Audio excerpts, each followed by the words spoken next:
Bien, se han concluido con las ponencias en el tiempo programado. Vamos a pasar a la siguiente fase, que es la de discusión de esta mesa. Empezaremos con algunas preguntas, en tanto el público nos pueda ofrecer las suyas. ¿Alguna pregunta del auditorio?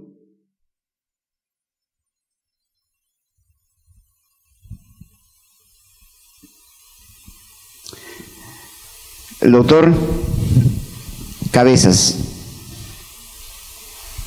En primer lugar, felicitar por las excelentes presentaciones que uno siempre aprende.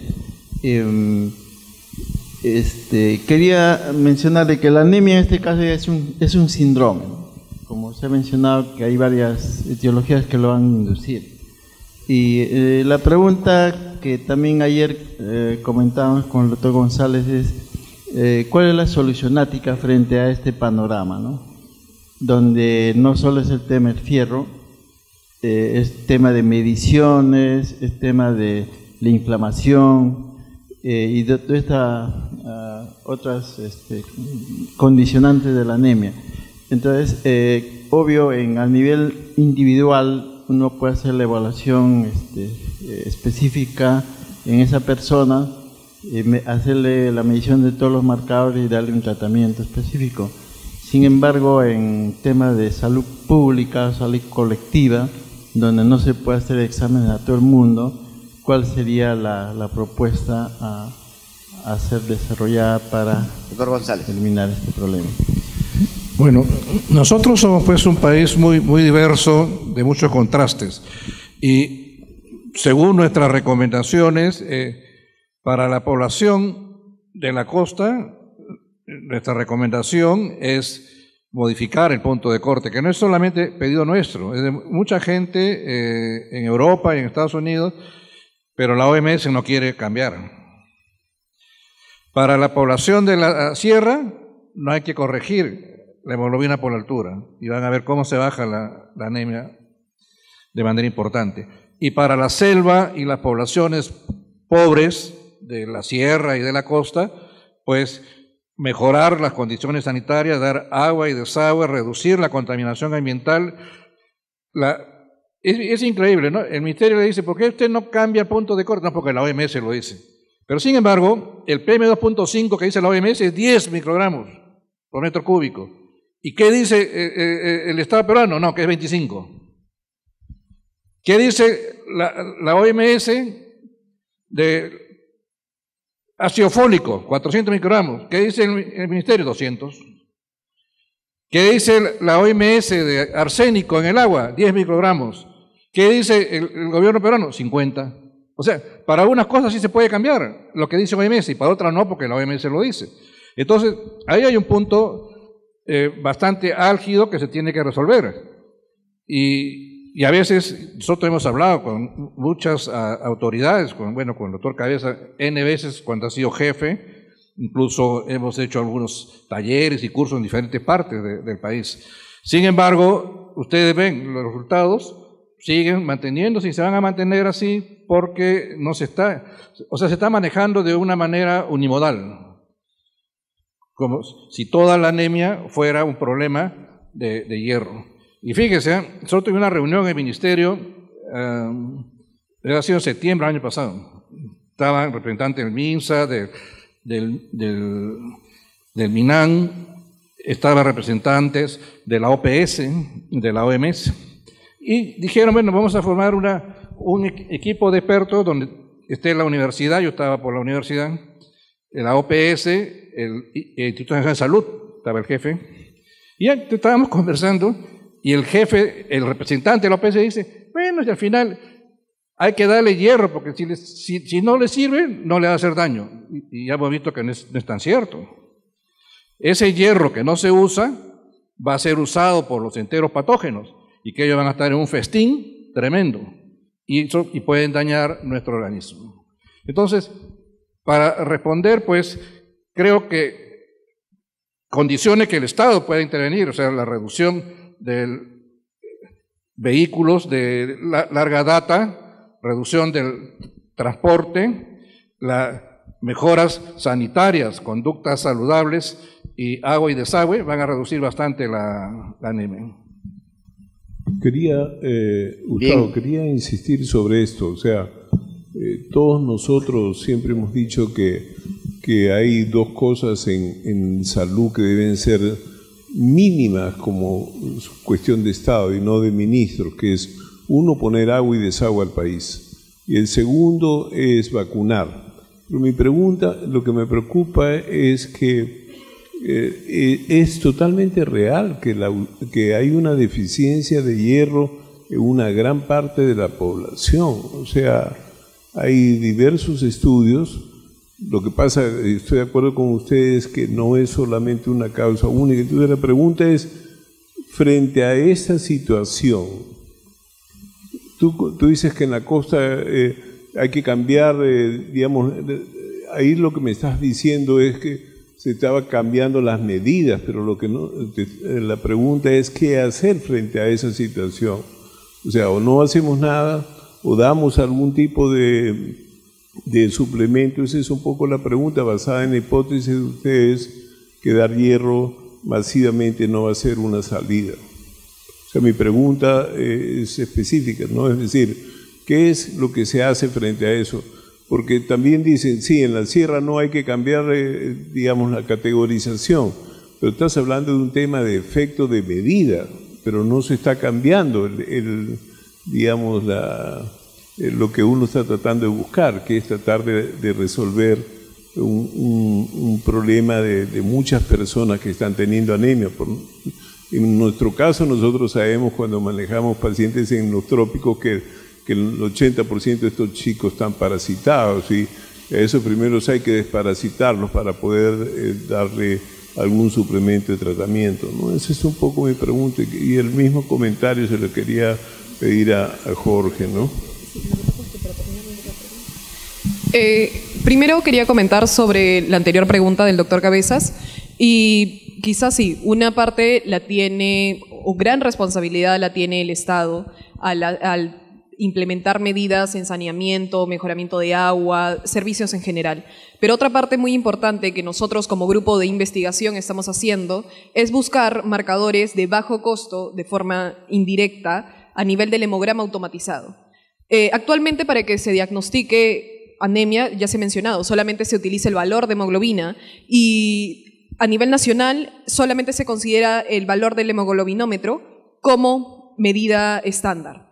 Sin embargo, el hemograma automatizado nos da 27 parámetros actualmente, entre los cuales podemos ver volúmenes corpusculares, masa leucocitaria, cómo están los eritrocitos. Entonces, el doctor Castillo mostró unos parámetros en donde yo voy a determinar si es que tiene el paciente deficiencia de hierro viendo estos parámetros. Entonces, yo sé que a este paciente sí le debo de suministrar hierro. Si yo veo que tiene alguna alteración a nivel corpuscular, puedo quitarle esa suplementación y va a responder de forma adecuada. Entonces, justamente nuestra responsabilidad como investigación es tratar de buscar alternativas más económicas, que sean de forma más fácil y más manejables. En el Instituto de la Maternidad, que es el más grande en obstetricia, en ginecobstetricia, albergan muchas gestantes, y son 10.000 partos anuales aproximados que se realizan, y todos ellos tienen un seguimiento de hemograma automatizado desde el primer trimestre cuando van a sus controles. Entonces, justamente estos valores nos pueden a nosotros utilizar de predictor para dar un diagnóstico correcto sin necesidad de tener grandes costos al medir biomarcadores como los que se han mencionado, ¿no? Porque sí, actualmente, como no se utilizan de forma masiva, todavía son de elevado costo. Básicamente esa era mi respuesta, que tenemos una labor como científicos en tratar de menguar esto.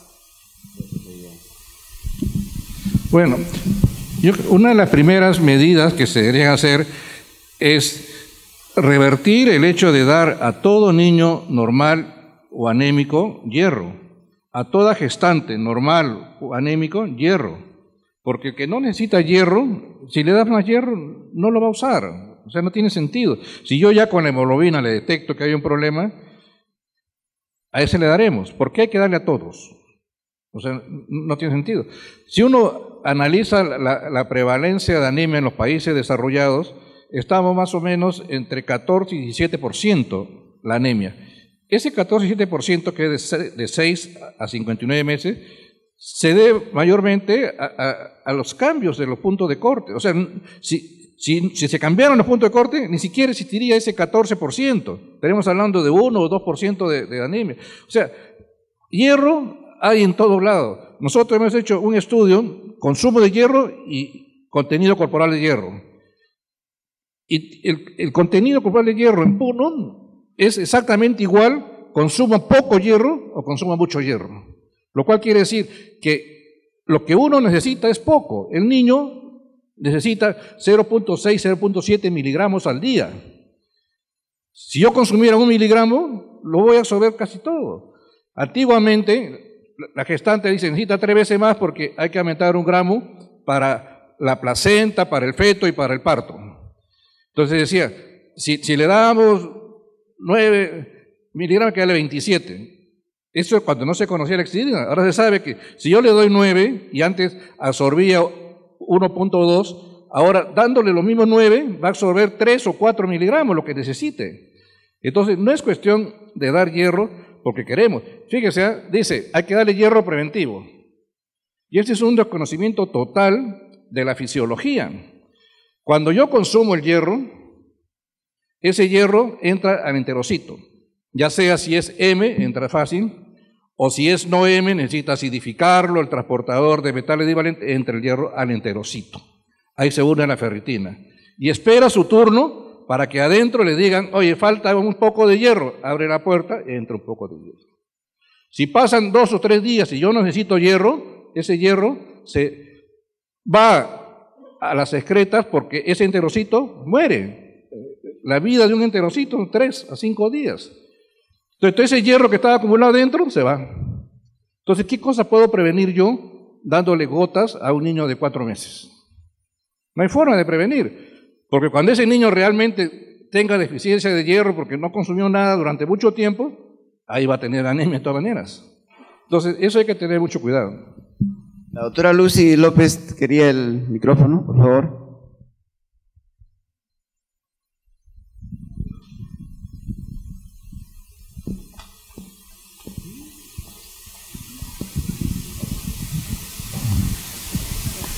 Muchas gracias por las investigaciones a los 3 ponentes. Sin duda, este es un ejemplo de cómo la investigación puede ayudar, ¿no?, a el diseño de las políticas.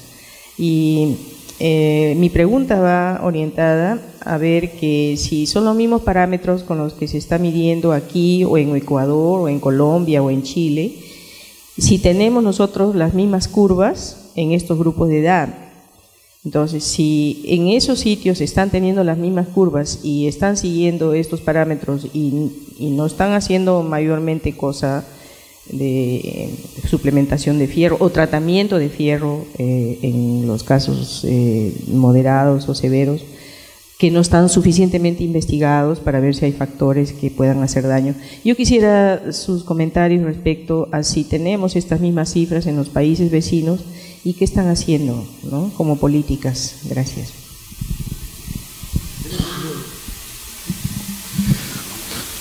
Ahora salió hace un par de meses en el New York Academy of Science un estudio de Bolivia que utiliza igual los cuestionarios de tipo ENDES que tenemos. Y ellos también dicen, ¿no? Hace 10 años le damos hierro y no cambia. O sea, el problema es igual, pero ustedes están viendo, eso que yo he mostrado es el repositorio del Banco Mundial que lo toma la OMS, con datos de la OMS. Y en todos los casos, ¿no?, baja la anemia, pues supuestamente habrá sido bajada por deficiencia de hierro, pero luego se estanca y luego comienza a aumentar. Y eso mismo también se observa en Estados Unidos, en países desarrollados, en países no desarrollados. Entonces, esta situación es universal. Todos los países usan el parámetro excepto los europeos, de 11 gramos por decilitro de 6 a 59 meses. Los europeos usan sus propias tablas. Ya desde el año 2002 decían, nuestros valores normales están por debajo de 11. Y la OMS no es que no quiera hacer nada, se reúnen. Se han reunido en 2017, 2018, 2019 para cambiar los puntos de corte en niños, para cambiar el punto de corte de la hemoglobina por altura, pero los expertos pues no logran todavía conciliar en que eso se debe cambiar. Han cambiado, sí, el punto de corte para las gestantes del segundo trimestre, que antes era 11 gramos por decilitro y ahora es 10.5. Porque en la gestante hay dos problemas, ¿no? Uno, la anemia misma, y dos, la hemoglobina baja por hemodilución, que es la anemia, entre comillas, fisiológica. Entonces, ese no necesita tratamiento porque es normal. La otra sí. Entonces la pregunta es, ¿cómo yo sé si una persona, una gestante, es anemia per se o es anemia fisiológica? Para así poder dar tratamiento a uno y no a otro. Claro, el facilismo dice, bueno, hay que darle a todos entonces tratamiento. Y las respuestas pues son las que vemos, ¿no? Pero lo cierto es, en Europa no miden a los niños la hemoglobina a los 6 meses, 12 meses, como acá se intenta ahora cada momento más. Porque este es un fenómeno que es natural. Eso es lo que no quieren ver las autoridades, es natural, solo va a caer. O sea, no es porque tenga una deficiencia de algo. Es cierto, hay deficiencia porque tenemos todavía pobreza, tenemos todavía inflamación, todavía tenemos fallas nutricionales, particularmente en la selva. En la selva debe haber una combinación de falla nutricional e inflamación. Entonces, nuestro país es así, y lamentablemente, o felizmente porque es muy biodiverso, y lamentablemente porque no permite uniformizar un criterio para toda la nación, es que tenemos esta situación coyuntural de la anemia y que todavía tiene dificultades para evaluar. ¿Por qué el Estado cambió su criterio que usa la OMS de medir de 6 a 59 meses a hacerlo de 6 a 36 meses? Nadie lo entiende.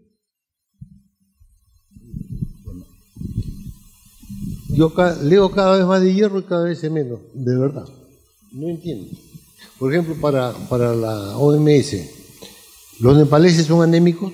Digo esto porque Nepal es como la sierra, aquí está en altura, y aquí nuestros serranos tienen hemoglobina alta, por hipoxia obviamente, una respuesta normal, pero en Nepal no, tienen hemoglobina normal, 70% de la población, porque ellos tienen mutación genética, que hace que tengan más óxido nitroso en el pulmón. Al haber más óxido nitroso, hay mayor vasodilatación y llega más sangre con la misma hemoglobina, no tienen para qué subir hemoglobina. Entonces son anémicos desde el punto de vista de la OMS. Segundo, si yo tengo un chico grande, no importa, con anemia, y le doy hierro, el hierro sérico, si tiene anemia por deficiencia de hierro, la hepcidina va a estar baja, para que absorba más hierro, una respuesta normal. Si le doy hierro, el hierro sérico sube, y si el hierro sérico sube, la hepcidina también. La próxima que le dé hierro, la próxima tableta ya no la va a absorber porque ya está alto el hepcidina, la va a bloquear. Entonces, ¿para qué le doy hierro? ¿O para qué le doy tanto hierro? Hay un trabajo italiano que dice que igual resultado se consigue dando hierro 2 veces por semana que todos los días 3 veces al día. Yo creo que la cosa va a cambiar cuando pasemos los exámenes PISA y no nos jalen a los peruanos. Porque dice que porque le falta hierro, sus neuronas no han madurado y no podemos pasar el examen de PISA. Entonces, si eso es por el hierro, estamos muertos. Si no, algo más habrá y habrá que estudiar qué pasó. Sí, bueno, para terminar esta parte, el doctor Castillo menciona de que se dice mucho lo del problema cognitivo y en realidad la primera cifra es la de Puno, ¿no?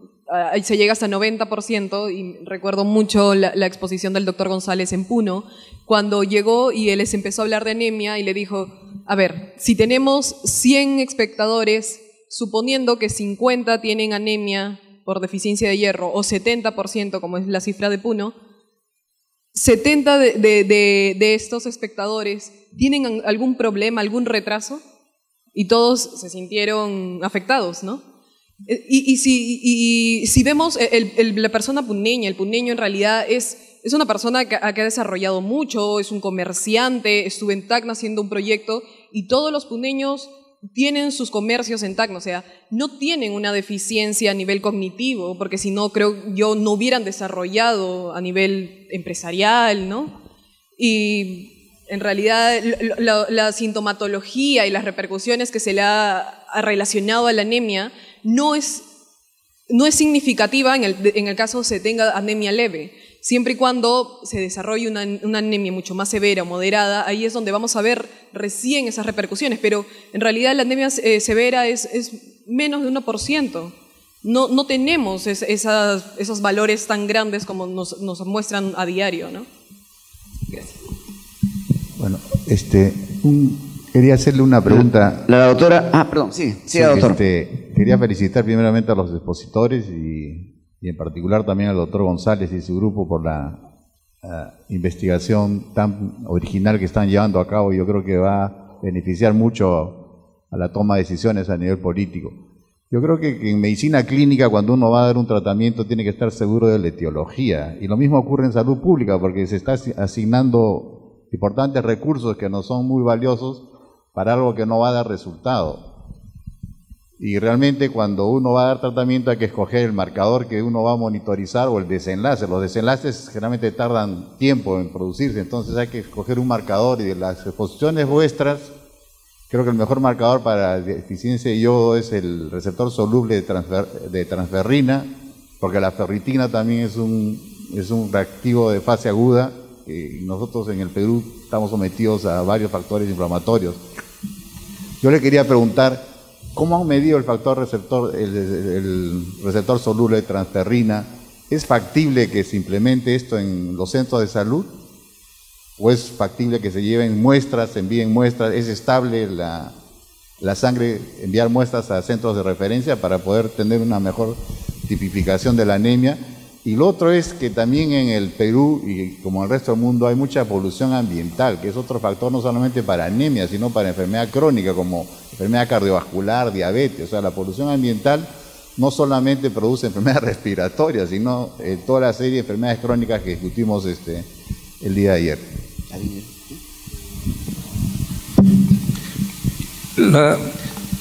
El receptor soluble de transferrina es un buen marcador.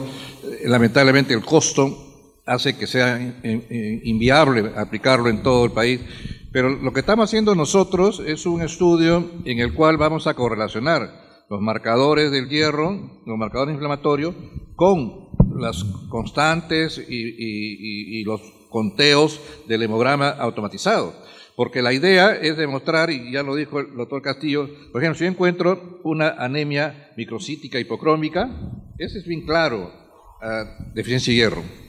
Entonces, si yo lo relaciono con receptor soluble de transferrina, me va a decir que sí es claro eso. Hemos hecho la interleuquina 6 con el exidina y vemos que aumenta. Y hemos hecho también gestantes, también aumenta.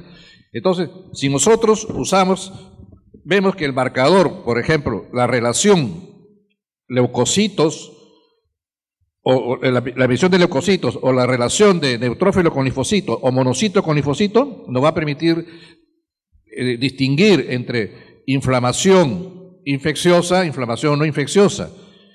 Y eso lo podemos usar como marcador porque es más sencillo medir, mucho más barato el hemograma automatizado que estar midiendo la ferritina, la soluble transferrina, la proteína C reactiva, la glicoproteína ácida. Entonces, creo que ahí está la solución.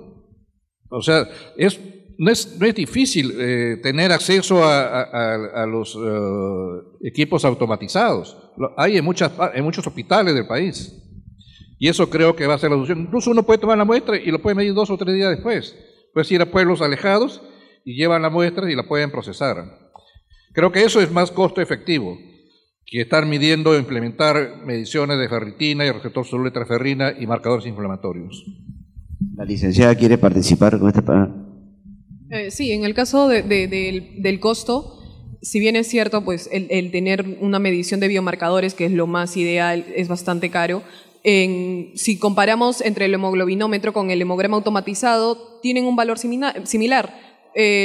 Una cubeta para el hemoglobinómetro te cuesta $3.5 y un hemograma 13, 11 soles. ¿No? Entonces, justamente ahí es nuestra mira, apuntar a este tipo de diagnóstico diferenciado utilizando estos marcadores predictivos. Y por otro lado, lo que mencionaba el doctor Villena era de que tenemos mucha repercusión sobre el tema de la contaminación Y si se expende mucho dinero en realidad en la suplementación de hierro, yo creo que deberíamos enfocarnos más a llevar una vida más saludable, a manejar las dietas de forma adecuada, porque en realidad todo va a depender de cuánto el niño ingiera. El doctor González mostró de que si tiene una buena ingesta proteica de grasas y de calorías, va a tener una ingesta correcta de hierro. Entonces, hacia eso es lo más correcto apuntar, ¿no? A manejar la parte nutricional, el estilo de vida, y aparte que nos va a ayudar a otras patologías que se presentan de forma colateral, ¿no? O a veces independiente, la diabetes, el síndrome metabólico, etc. La doctora Gómez pedía la palabra.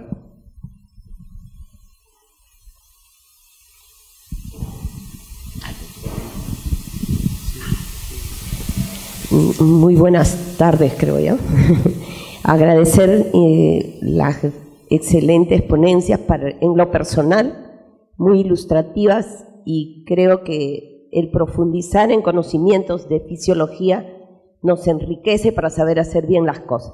Me queda claro a mí en lo personal de que la anemia es prevención, y la conducta en nuestro país y en la formación que nosotros llevamos más es curativa que preventiva. Y un estudio hecho por la Organización Mundial de la Salud decía de que en el Perú nosotros más manejamos el tratamiento porque copiamos, y probablemente eso suceda en cuanto a anemia, dar fierro.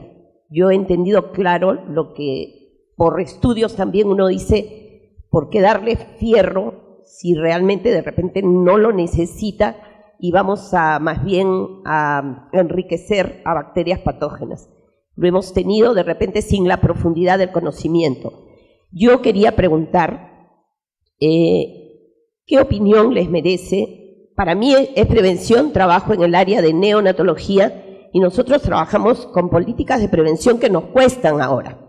Lactancia materna, por ejemplo, para muchos ha sido como una cosa doméstica, y sabemos que ahora hay tanta profundidad en ese conocimiento. La doctora ha hablado de la microbiota y cómo se defiende con la lactancia materna, por ejemplo.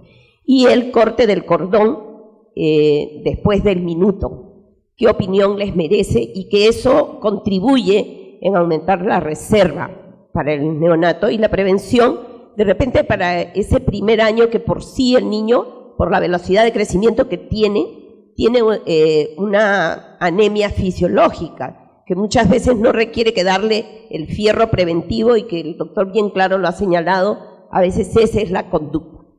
La otra pregunta que quería hacer es, se dice que en la selva es más el problema de anemia por problema inflamatorio. El Perú, creo que nos queda claro que saneamiento no es lo mejor que tiene el país.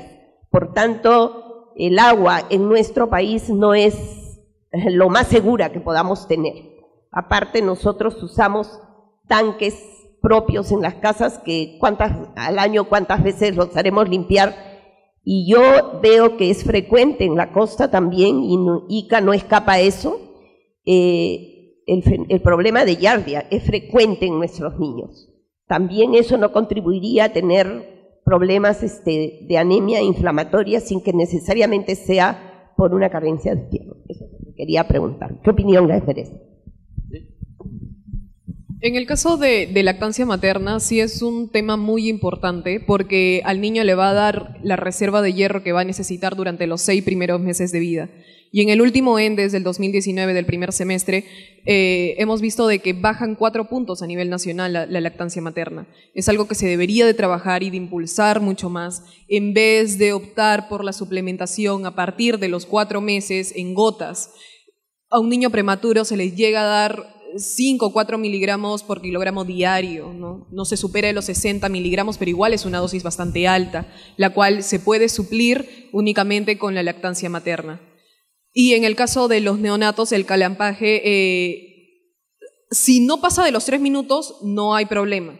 Hemos estado haciendo un estudio con 140 niños de la maternidad de Lima, y se han reportado muchos casos de eritrocitosis y eritrocitosis excesiva. Y eso es cuando hay un clampaje muy tardío. Máximo se deben de seguir justamente las recomendaciones que ha dado OMS. Llegara del tiempo, va a dar la oportunidad al doctor Zabaleta con la última pregunta. Sí, dos comentarios en realidad. El punto del corte lo que significa es diagnóstico, ¿sí? Si eso no es claro o eso está equivocado, estamos haciendo mal diagnóstico al final, ¿ok? La clasificación de los tipos de anemia es un factor que salta a la vista, ¿no? Que tenemos que tener criterios también para diagnóstico individual, pero sobre todo para diagnóstico en salud colectiva, ¿no? Para las intervenciones que el Estado, el Ministerio da. Entonces, por ahí sí, aparentemente tenemos problemas, ¿sí? Porque de repente estamos sobreestimando la cantidad de anemia, ¿no? Las cifras están siendo más altas de lo que deberían ser bajo el supuesto de las propuestas que he presentado. Ese es un tema que es necesario aclarar, ¿ok? El segundo tema tiene que ver con los cambios de las mediciones en los grupos. Este es un fenómeno recidivante en el Ministerio de Salud. ¿Por qué? No solo ha pasado con la anemia, con la edad del grupo de medición y de reporte, ha pasado con el grupo que corresponde a los jóvenes, ¿no? De 12 a 24 lo pone el Perú, de 12 a 30 lo ponen las instituciones internacionales. ¿Qué cosa sucede cuando eso se hace así? Viene algún colega ilustrado y plantea pues el cambio de la recolección de las cifras para las estadísticas. ¿Se acuerdan cómo cambió las estadísticas de la pobreza simplemente cambiando la fórmula en un gobierno hace unos años? ¿Sí? De repente simplemente bajó 10% la tasa de pobres en el Perú, ¿no? De un día para otro. Ok, el problema con esos cambios, y ese es su comentario, es que salimos de las estadísticas mundiales, pues ya no tenemos con quién compararnos. Y cuando eso sucede, ya nosotros somos nuestro propio referente. Eso desde el punto de vista político es muy manejado para decir ahora estamos bien o no estamos bien, etcétera, etcétera, con cada gobierno que va pasando. ¿Okay? El problema ahora con la anemia es que se ha puesto como un ítem 1 de un logro político, ¿sí? De gobierno. Entonces eso complica más la situación todavía, porque si tienes fallas de diagnóstico, fallas de instrumentos, fallas de las guías que dicen cómo tratar y no tratar, si lo tratas a todos o no lo tratas a todos, entonces tenemos un pandemonio, pues. Y eso es lo que estamos mirando. Todo el mundo habla de la anemia, pero muy pocos lo hablan desde el punto de vista técnico. Creo que ahí hay que hacer un esfuerzo, poner cosas técnicas, ¿no? Documentadas, de tal manera de que tengamos un mejor elemento para poder tratar mejor a los pacientes, que a la postre es nuestra obligación, ¿no? Creo que ahí hay un poco de nebulosa independiente de la política, ¿no? Ustedes saben que las famosas chispitas desaparecieron un año del mercado peruano porque hubo 10 lotes que no pasaron control de calidad. ¿Y qué pasó con la anemia? Nada. Punto, nada. Desapareció un año la chispita porque no la pudieron distribuir. No pudo traerse un importador hindú. Fallaron los lotes que venían para la provisión del ministerio. Un año sin chispitas. ¿Y qué pasó? Nada. Solo para pensar, ¿no? Un poco más a lo que ustedes han comentado. Muchas gracias. Bien, cedo la palabra al doctor Jorge Castillo para el cierre de la presente sesión. Muchas gracias. En primer lugar, agradecerle al doctor Bendes su colaboración como moderador, agradecerle a los ponentes, ha sido un privilegio para mí compartir mesa con ellos, y en tercer lugar decirle que ha terminado el Congreso de la Academia Nacional de Medicina. Les agradecemos su presencia e invito al doctor Busalleu a la clausura de este Congreso. Gracias. Muchas gracias a los ponentes y al moderador.